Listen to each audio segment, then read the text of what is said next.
how can we agree that it's okay to go for another one? Important questions. And do not get me wrong, I want to make it very clear. Samuel Chinedu is not criticizing the ban.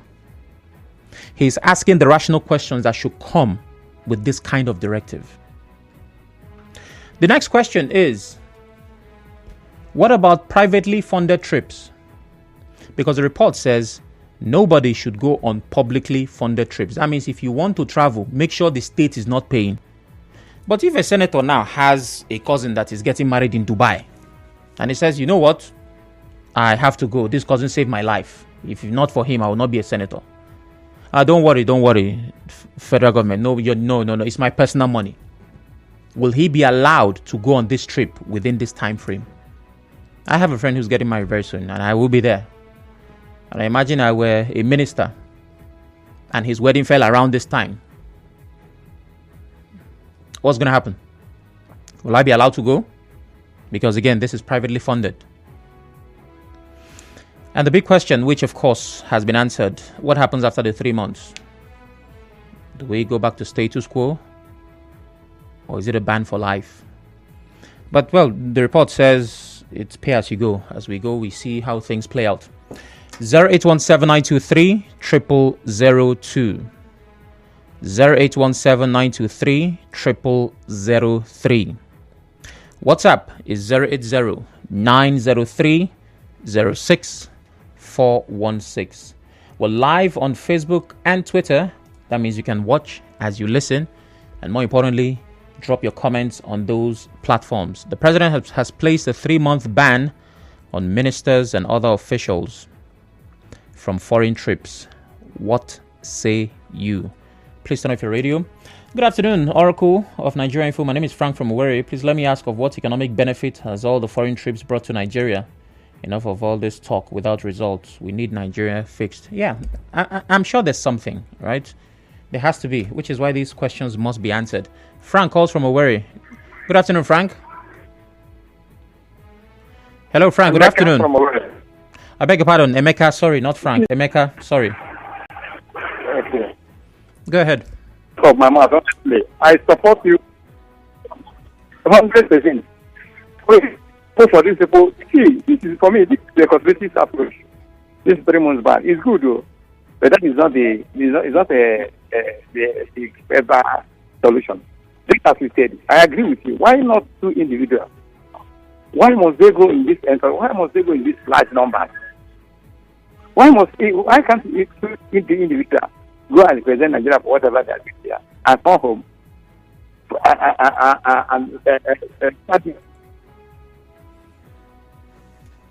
Okay, Emeka, I can't seem to hear you anymore, but thanks for calling.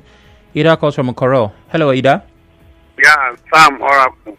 Afternoon. Good afternoon. The present directive, I believe, is among them because the president travels every time. Please include the president not to travel for me for 1 year to be in Nigeria to face the problem, tackle the problem that people are passing through. Not to tell the ministers or the senators not to travel for 3 months. Anybody want to tell people? What he voted for you, so you can go as long as you need. But thanks for that. I think it's for presidents of any modern democracy to not travel for entire. It's really hard. Relations with other countries is a very important part of your governance, right? So at some point, the president will need to be in China and India and Russia. Well, maybe not Russia at this time of year. But these travels are important. We cannot pretend they are not. But we must make sure that our officials are going for the extremely necessary ones. We have the right number of people going, and we know how much it costs. You see that? Knowing how much, that's important as well. All right.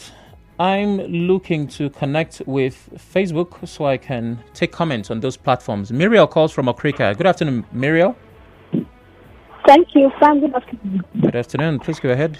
Well, Sam, I think ban is just a safe mechanism by the president just to try to clear the rancor, the shout of Nigerians is traveling too much.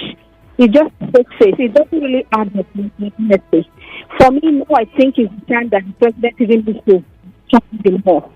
He needs to go investors hunting. He needs to attend every economic forum.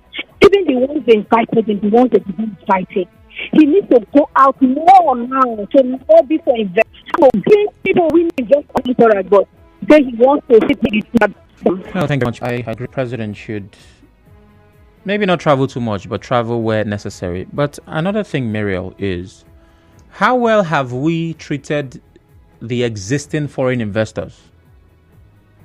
Because if I go to invest somewhere and I have a terrible experience, I will go back and tell my brothers not to near that place.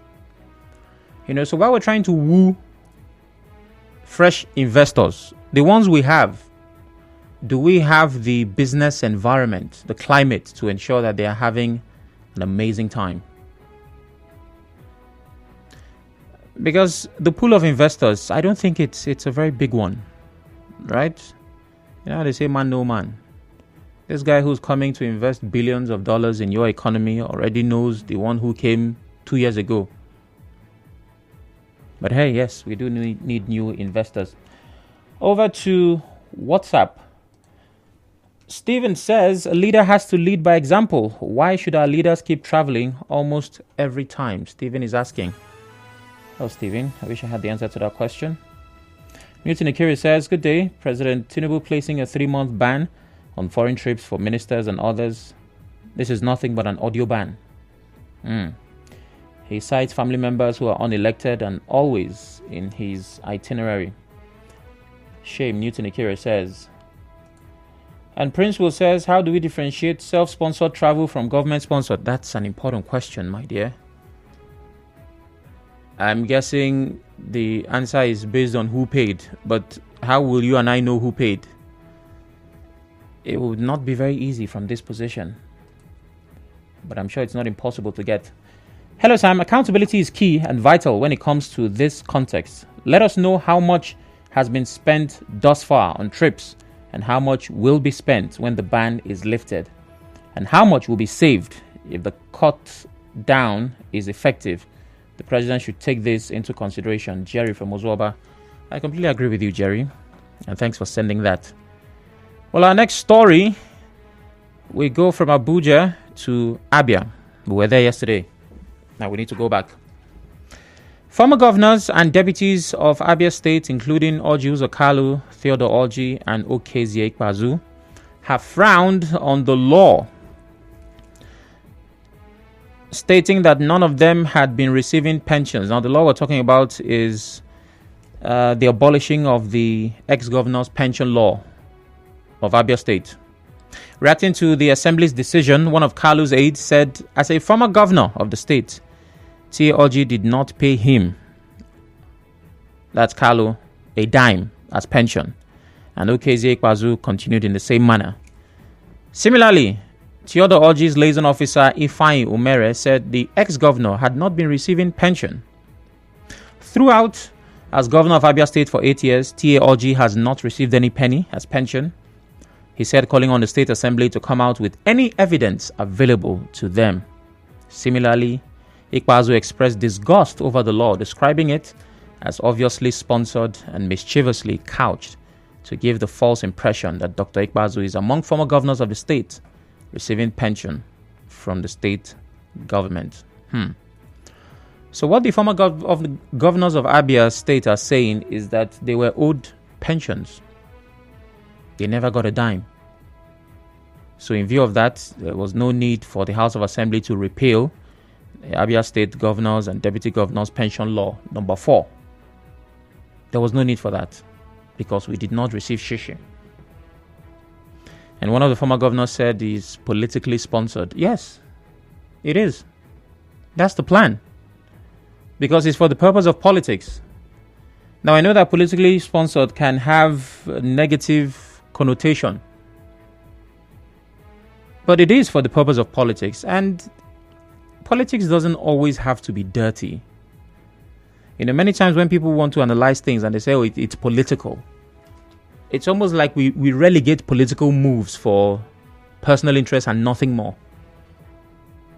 If the assembly in Abia State repeals a law and the governor assents to it and they claim it is a cost-cutting mechanism, of course it's political. because that's why they are there. But what say you? The former governors are saying they were never paid. The assembly says we are doing away with the law. What's your take on this? 0817-923-0002. 0817-923-0003. WhatsApp is 080-903-06416. Remember, we're live on Facebook and Twitter at Nigeria InfoPH. So please make your comments, drop your comments on those platforms, and please go straight to the point.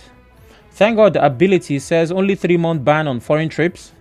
I expect him to ban them not to travel out of the shores of the country throughout the 4 years, including himself, for medical treatment. Well, thank God that would not be a progressive ban. There are reasons why ministers will leave the country for meetings. It's not corruption. Valid reasons. So yeah, you can't place a ban like that if you really want us to move forward, because others will also come here visiting. Comrade James Miracle says, Nigeria relocate to abroad to take over jobs they rejected at home. Yes, it's better to be enslaved by foreigners than your own family. Wow. Really? Okay. Doctors can work as caregivers abroad and live better than a high-paying doctor in Nigeria. I find that unsettling, Miracle. Okay, I wish this were a call because I have questions. Felix calls from Igruta. Okay, let's talk to Felix. Hello, Felix. The best thing is the abolishment of that pension. Even if they have not been paid, let it be specified that no ex-governor receives pension. These are billionaires that left and are still collecting money from the state coffers. These things should be emulated in other states, especially Abia State. After your service as a governor, you don't collect pension. It's a 4-year. Pension is meant for a long time service. And pension is part of your salary saved. Pension is part of your salary saved. But what they are giving governors is the impunity of Nigeria. The killing of the country by few thieves, extorting the country. That's why after staying 8 years, becoming billionaires, they are still collecting pension. God will bless other state House of Assembly. When good people are in power, things will change. Change will be in Nigeria, but we start from one place. This thing will move to other places. That's what we thank God will help us. All right, thank you very much, Felix. But I don't think pension is only paid when you've served for a very long time. Right, so let's look at English definitions. It's a fixed sum of money paid regularly to someone after they retire from work. I haven't seen where this has played out, but if your work is just for 1 year and you receive pension for life, it still qualifies as pension, even though I honestly like to get that kind of work. Mira from Okrika, good evening. Thank you, Sam. Good evening. All right, go ahead. Firstly, I want to focus the giving pension to public servants. Civil servants are entitled to pension because more than half of their lifetime they spend in the country. Yeah. 35 years. Most times, even above 35 years, some of them are for their age. But if the entitlement has been so bigger, even to the point that they even get sick. Some of them die in the process of trying to get it. The gratuity is another thing. To get it is so important. Then when these pensioners and civil servants are entitled to the public servants that enjoy so much, they get years, and they enjoy so much that there are two lifetimes of the civil servants. That person will not see such an opportunity or such a lifetime. Then you still want to give pensions to those public servants. I think it's a law that is able. But when the law, a law of confidence that wants to ban it, at this time, but for a governor that wants to ban it, that now is a governor, soon he will be an expert. So okay, Mira, let me ask you. Hello, Mira, can you hear me? Yeah, I can. Okay. Do you think that governors should be entitled to pension? Let's imagine that the pension is not as lavish as it is now. You know, it's not. It doesn't cost the state so much. But do you think they should be entitled at all to any form of pension? Absolutely not. No, they should not. Because, just like I said, the kind of lifestyle what they enjoy, a civil servant is entitled to pension will not do it in 3 months' time. So why is he giving them pension? But I'm just trying to say that it's like a dubious attraction, from the part of the government. Now he's a governor, but you should know that he will be an ex-governor too. And maybe when he retires as a governor, he will want to enjoy it. So he should know that it should also affect him. So whatever law is putting in place, he should man up when it begins to affect him. But I think in the overall, public servants should not be entitled to. In fact, they should be from now. All right. I think maybe Tinubu is taking a joint pension. You know, as a president, he's taking pension as a governor. He should try that he's still collecting it. This is so people. And I think they should stop it. Thank you.